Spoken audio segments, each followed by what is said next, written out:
सीरी कंवल का ख्वाब एक ऐसी उस्ताद बनना है जो अपने तलबा को मुस्तकबिल के तकाज़ों के मुताबिक तालीम दे सके, ताकि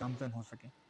अपने इस ख्वाब की तकमील के लिए शीरी दूरबीन नामी एक ऐसे तरबियती प्रोग्राम का हिस्सा बनी है, जिसमें पाकिस्तान के अलावा फ़िनलैंड की एक यूनिवर्सिटी का ताउन भी शामिल है।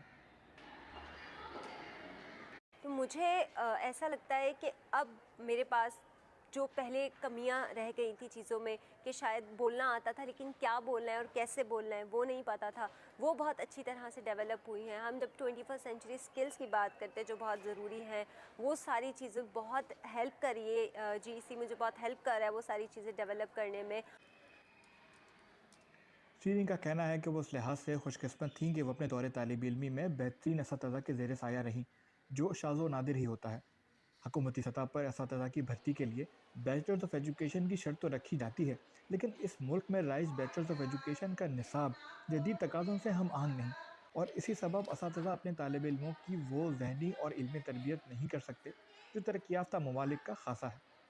इस मसले के हल के लिए ज़िंदगी ट्रस्ट के ज़ेर इंतज़ाम दूरबीन नामी एक इदारे का क़याम अमल में लाया गया है। टीचर जो है वो हम रोज़ सुबह अपने बच्चे को तैयार करके स्कूल भेजते हैं ये सोचे समझे बगैर कि उसने टीचिंग या साइंस पढ़ा है नहीं।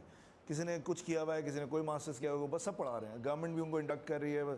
टीचिंग को साइंस समझा ही नहीं जाता, कोई भी पढ़ा सकता है। दूरबीन के अंदर हम 4 साल का डिग्री प्रोग्राम कराते हैं और फिर 3 साल उनको नौकरी देते हैं गवर्नमेंट स्कूल में जाने के लिए।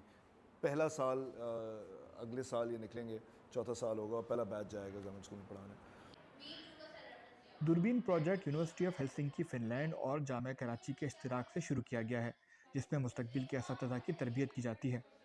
दूरबीन हुसैनाबाद में ज़ेर तरबियत असातिज़ा को बैनुल-अक़वामी स्पेशलाइजेशन के साथ साथ बेहतरीन तदरीसी तरीक़ेकार से भी आशना किया जाता है, ताकि वो सरकारी स्कूलों में जाकर कम वसाइल में भी बेहतर तरीके से तालीम दे सकें। So they'll be having an idea, but we are the only institution in Pakistan that is offering TESOL specialization program.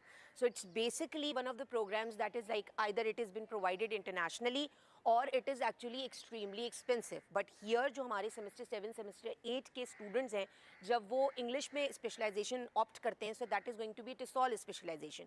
मेरी ये दुआ है, ये उम्मीद इंशाल्लाह कि जब ये बच्चियाँ आगे जाएं तो जो हम ना कर सके शायद उन क्लासरूम्स में खड़े होके, ये हमसे बेहतर तरीके से काम करेंगे और हमसे अच्छा डिलीवर करेंगे। दूरबीन प्रोजेक्ट की ख़ास बात यह है कि यहाँ से फ़ारिग तहसील असातिज़ा की तकर्री सरकारी स्कूलों में की जाएगी, जहाँ वो पसमानदा इलाकों के तलबा को अगली नस्ल के चैलेंजेस से निपटने के लिए बेहतरीन तरीके से तैयार कर सकेंगे।